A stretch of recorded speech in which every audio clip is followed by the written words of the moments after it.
Greetings. I'd like to spend a few moments talking about law, social control, surveillance, and privacy. Um, Really, I don't even know where to begin, that this has become such a complex and large area, and there's so many different things that we could discuss. I think I'll just start with written records. When we think about written records, maybe what comes to mind are public documents. uh, think about newspapers, magazines, books, research articles, and then we have private documents and diaries, for example, and then semi-private documents. Uh, think about a shopping list. Well, that seems like it may be um, private, but what if it's an online shopping list that you created? Do others have access to that list? Does the store where you shop have access?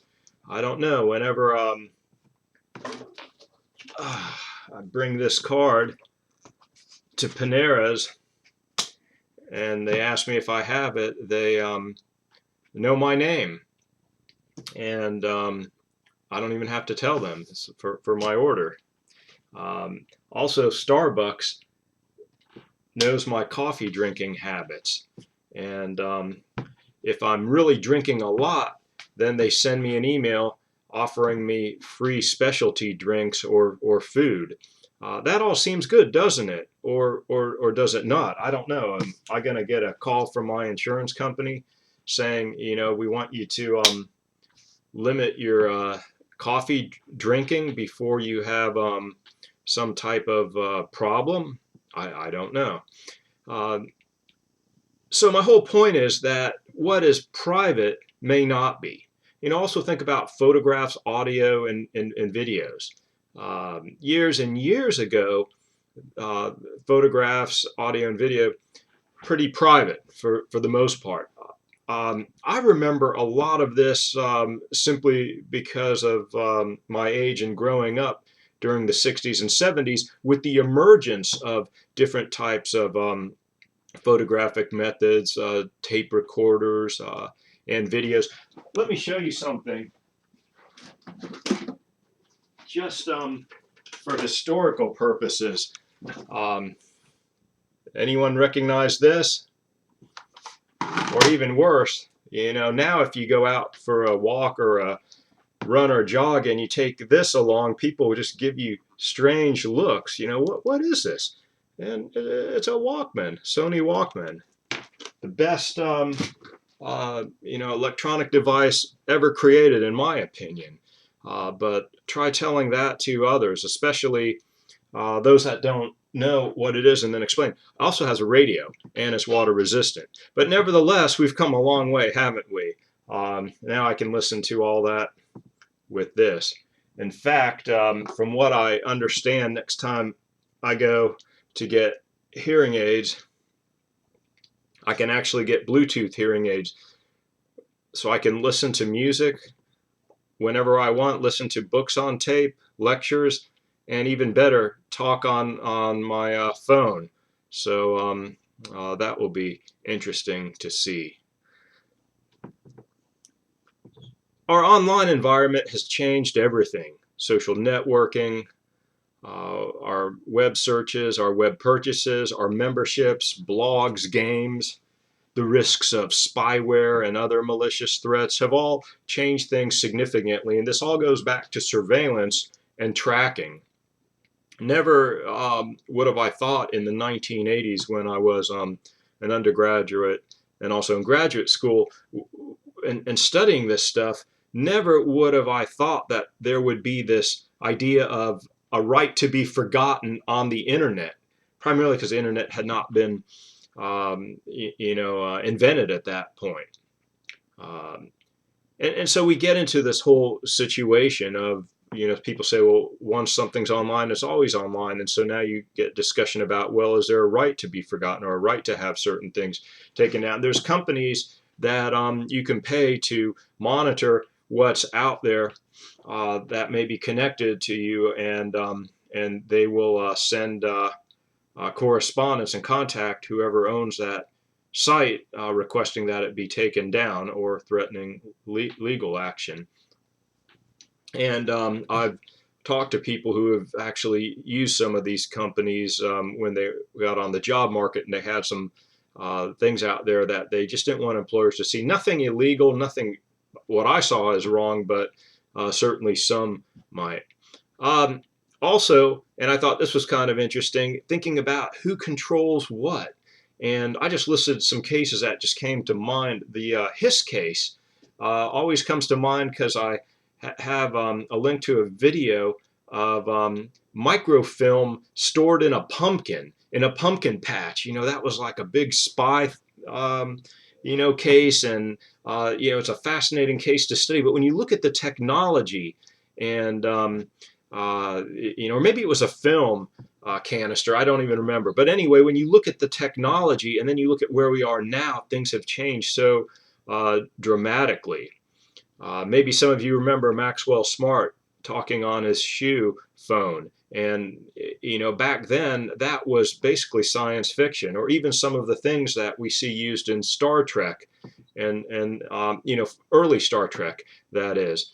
And then think about, well, has it materialized some of those ideas or devices? Think about WikiLeaks, the Snowden case, drone videos, cameras that activate themselves, microphones on phones that activate themselves, social networking sites that track everything and more, dating sites, live streaming, Google Glass, and GoPro. I read an interesting case not too long ago about this guy that walked into the men's room wearing Google Glass, and he got assaulted for wearing the glass. That men in there didn't like the idea of him wearing the glass and possibly recording. So a lot of things have changed, and they're changing rapidly. And we really want to ask, do these new technologies create new crimes? And if yes, how?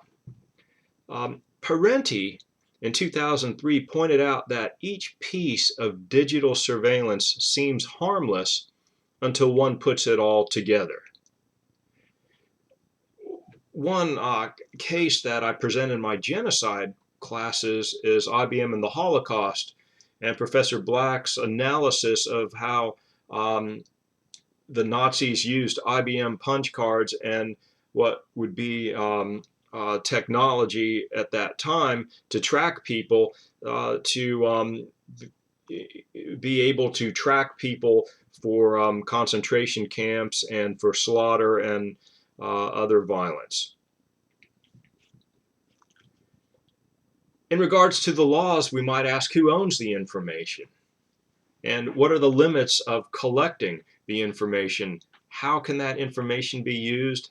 How can it be protected? And who has the right to look at the information? And so we get into a lot of those debates. Just recently, the FBI and Apple clashed regarding getting into a phone to get some to review what was on that phone that after a terrorist attack. And I also have a couple slides with Marx's earlier work. That's Gary T. Marx, the author of the book for this section, Windows into the Soul, Surveillance and Society in an Age of High Technology, talked about operationalization of variables in this regard, and characteristics of data collection, goals, consequences, norms, and roles, and other features. And you will be reading about this in his book, which I found absolutely fascinating. I read it over the summer, and not only found it fascinating, but very alarming as well when I started putting all the pieces together.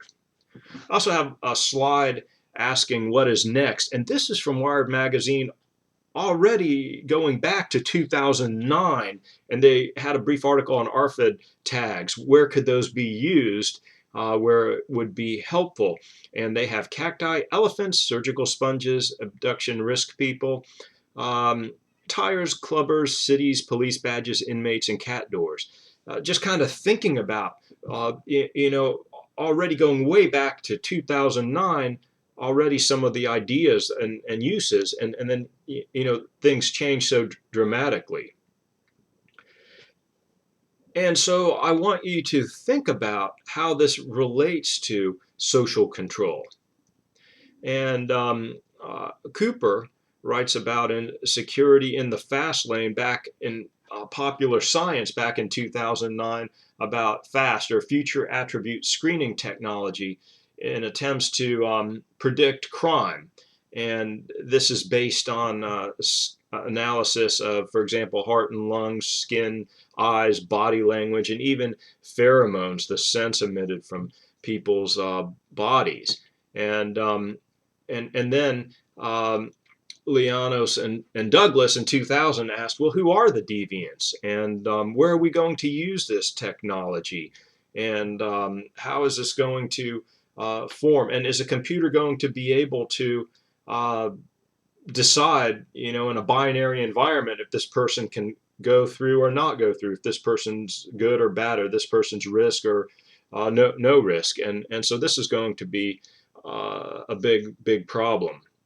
And how will this relate to social control, and what will be some of the unintended consequences? And they ask, what does the future look like? And the authors believe that it's going to be a vicious cycle. So in this first video, I just wanted to kind of introduce some areas from all over the place, and to think about, and also to show you this technology back from, I think this was from the 70s, maybe the 80s, I don't know, but I still use this, although I know that eventually I need to make these into MP3 before the tape just totally disintegrates. I can't find my 8-track tape player, but nevertheless, if I had that, I'd be even more interested in showing that, because of our thoughts about the changing technology and where that's leading. And in the next video, I'm going to talk more about surveillance, the internet, and personality and society.